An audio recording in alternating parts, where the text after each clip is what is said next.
بسم الله والصلاة والسلام على رسول الله. ازيكم يا حبايبي عاملين ايه؟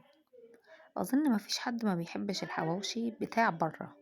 طب ايه رأيكم بقى، انا هجيب لكم السر اللي بيخلي ريحة الحواوشي كده اللي بنشمها من اخر الشارع اللي بتشدنا للمحلات.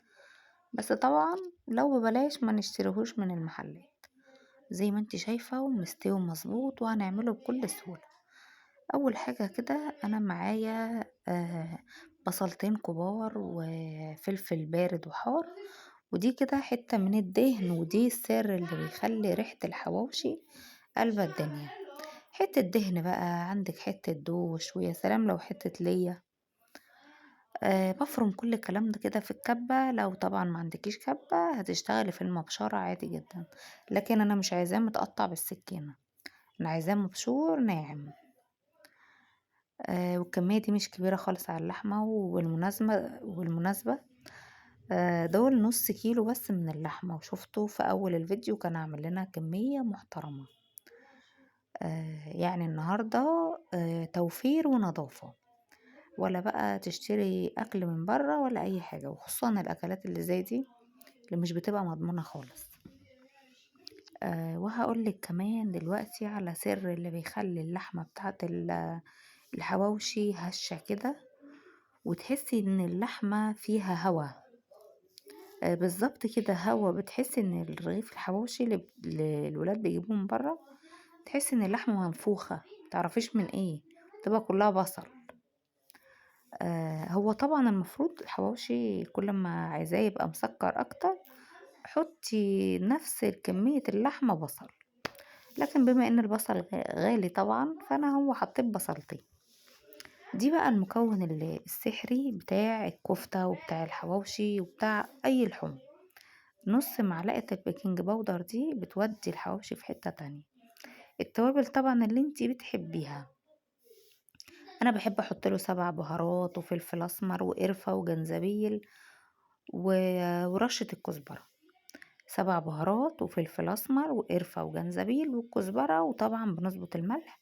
وخلي بالك علشان الملح ما يحدقش منك، يعني يا دوبك بيبقى على حسب الكمية طبعا. يعني انا بالنسبة لي نص كيلو لحمة ده بيتحط له نص معلقة ملح بس، لان اقل حاجة من الملح ممكن تلاقيه يحدق منك. تاني سر برضو لازم تعجني اللحمة كويس جدا، اعجنيها عجن مبرح لغاية ما تلاقي العجينة معاكي سمغت كده، وهتلاقيها عملت نسيج اوريهولك دلوقتي. ده برضو من اسرار نجاح الحواوشي، وعلشان اللحمة بتاعتك الحشوة كده بتاعت الحواوشي بتاعتك تبقى مميزة. تاني سر من اسرار الحواوشي، ما تستعمليش اللحمة كده تتبليها وتشتغل فيها على طول، لازم تترك. شايفة النسيج بقى اللي اتعمل ده كده، يبقى العجينة بتاعتك 100%. طبعا انا بركنها في التلاجة مش اقل من ساعتين. بجيب بقى العيش بتاعي. طبعا لو انت حابة تعملي الرغيف عادي بنقص بس حتة من الطرف، لكن انا الصراحة من ساعة ما عملته كده للولاد بقوا يستسهلوه.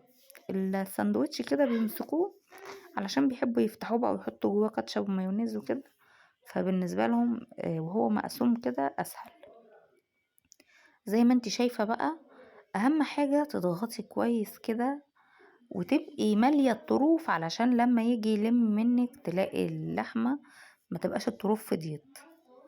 زي ما هوريكي كده تاني، يبقى الطروف هي اللي تبقى مليانة، والوسطانية بتكوني مفضياها شوية، بحيث احنا عارفين لما بنيجي نسوي الحواوشي اللحمة بنلاقيها لمت كده في النص، يبقى انت كده الطروف بتاعته مش هتبقى فاضية وتلاقي حتة اللحمة متكومة في النص. وهوريهولك لما يستوي وهتشوفي هيبقى طالع ازاي. انا بقى بحشي الكمية كلها زي ما انت شايفة، وانا هسويه كمان بكل سهولة في الطاسة علشان بقى ما ناخدش وقت ولا غلبة. انا كنت الاول بسويه في الفرن، بس بقيت استسهل اسويه في الطاسة. ما شاء الله، شايفة الكمية دي كلها من النص كيلو. انا بوريك اهو ان انا يعني مش الساندوتش فاضي، لا مظبوط، ولا فاضي قوي ولا مكبوس قوي. آه انا بجيب بقى الطاسة بحط فيها كده حوالي 3 معالق كبار من الزيت.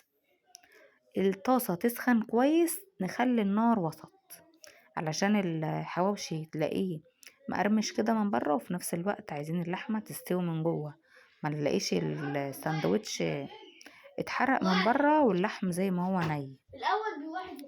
آه بقعد اقلب فيه كده كذا مرة، قلبي فيه مرتين من الناحية دي ومرتين من الناحية دي علشان تضمني انه خد لون كله زي ما انت شايفة، يطلع كله باللون الذهبي ده، ما تغمقيهوش، يا دوبك اللون الذهبي.